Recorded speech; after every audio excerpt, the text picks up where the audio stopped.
Okay, class, so I told you this last week, but remember, when we're talking about factoring, every day is sort of building on top of itself. So if you say at this point you are not caught up with the factoring by grouping in factoring out of GCF, you should definitely go back and make sure you do that before you start today's information.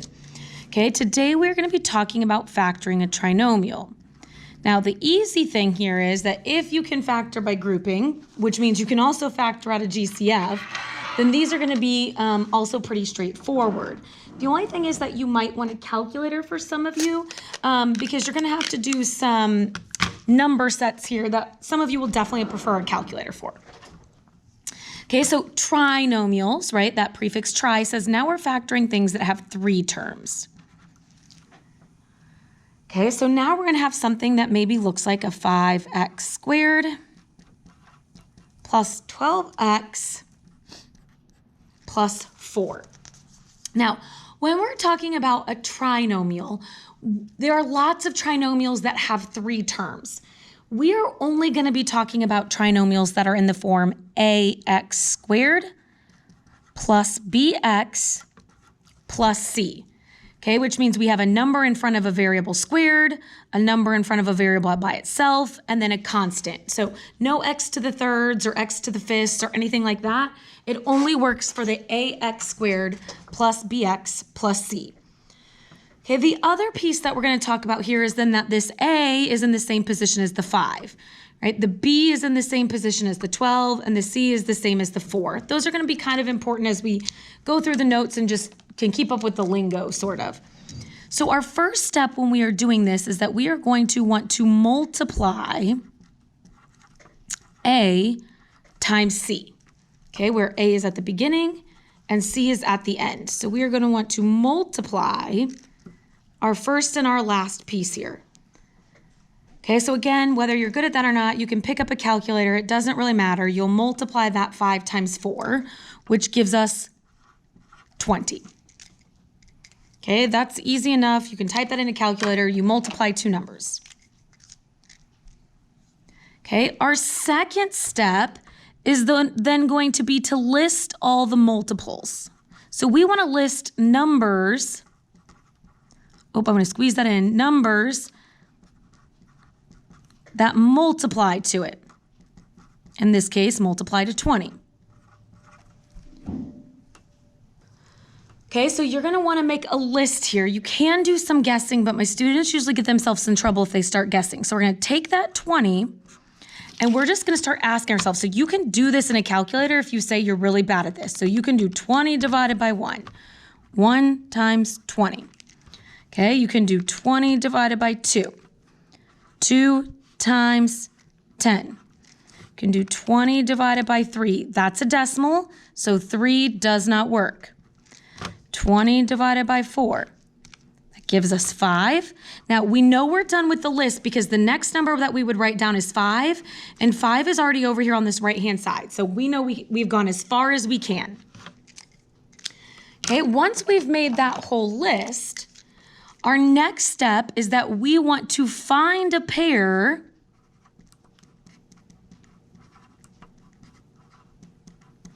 that adds to b.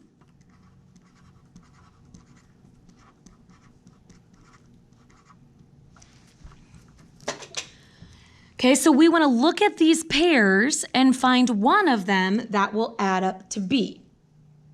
Now remember, we said b was this one in the middle, so b is this number right here. So we want a set that will add up to 12. Okay, so again, now you can take your calculator, you can just sort of put a plus sign all the way down the middle in here, and you can do 1 plus 20. Okay, that equals 21. And then you could do 2 plus 10. Right? You could just go down the list. This one didn't have an option. Okay, and you want the one that will add up to b, which was 12. So we want 2 and 10. Okay, finding that correct number is the key to the rest of this working because once we find that 12, okay, we're going to take our middle term up here and split it into the 2 that we picked. So we picked a positive 2 and a positive 10. Now, 2 plus 10 gives me 12, but 2 plus 10 doesn't give me 12 12x.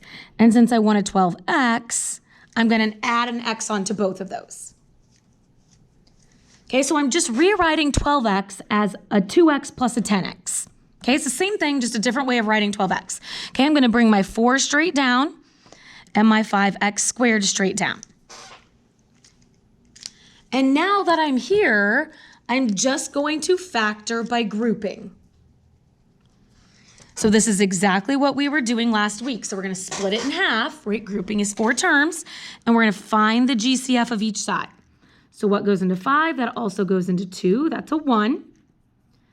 They do both have the x. Remember, we always take the smaller exponent. Okay, so now I divide. 5 divided by 1 is 5. I subtract the exponents. 2 minus 1 is 1. 2 divided by 1 is 2. And 1 minus 1, no x left.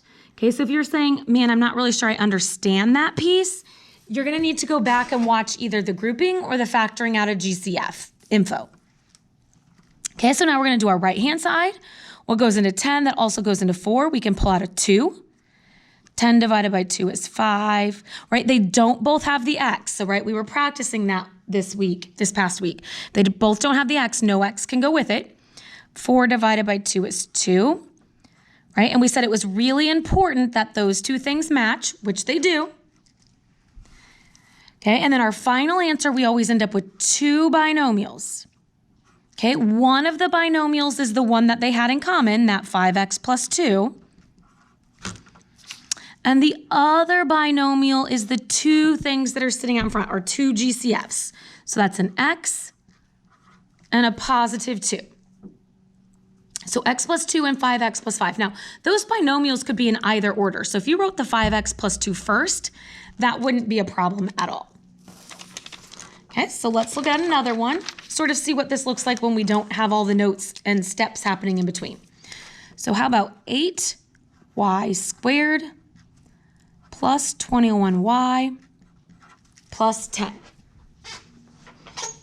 Okay, so step 1, we said we were going to multiply a times c.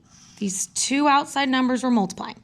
So 8 times 10 gives us 80. Okay, and we're going to start breaking down 80 into all of its pairs, right? So 80 divided by 1 is 80. So 1 times 80. 80 divided by 2 is 40. 80 divided by 3 is a decimal, so we can't do that. Okay, you'll just keep going down the list. I just don't need to use a calculator on everyone, but it's fine if you do. So 80 divided by 4 is 20. 80 divided by 5 is 16. 80 divided by 6 isn't going to work, right? That decimal again tells us it doesn't work, and we X that out. 80 divided by 7 also is going to give us a decimal, so that's one that we X out. 80 divided by 8 is 10. 9 is not going to work. Now, when we do 10 as our next one, right, 10 is already over here, so we're done. We can't go any further. Well, we don't need to go any further. Okay, so our next step that we said we're going to do is we're going to list the numbers that multiply, or sorry, list the pair that adds up to B. So B here is 21. So we're going to start checking. 1 plus 80 is 81. 2 plus 40 is 42.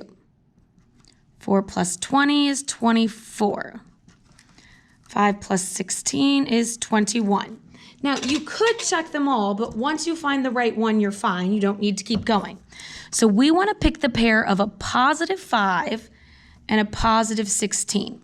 So I'm picking a positive 5 and a positive 16.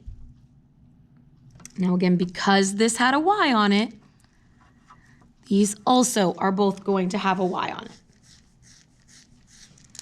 My 8y squared comes straight down, as does my 10. At this point, I'm just straightforward factoring by grouping. So again, if you're not understanding factoring by grouping, you might need to go back and watch the previous videos from last week. So 8 and 5 have a GCF of 1, but we can pull out a y, right? That's the smaller exponent. And when we divide, right, I'm really doing 8 divided by 1, and I'm subtracting those exponents. Okay, what goes into 16? That will also go into 10. I'll plot a 2. No y in common, so I can't do that there. So I'll have a y plus 2 and an 8y plus 5.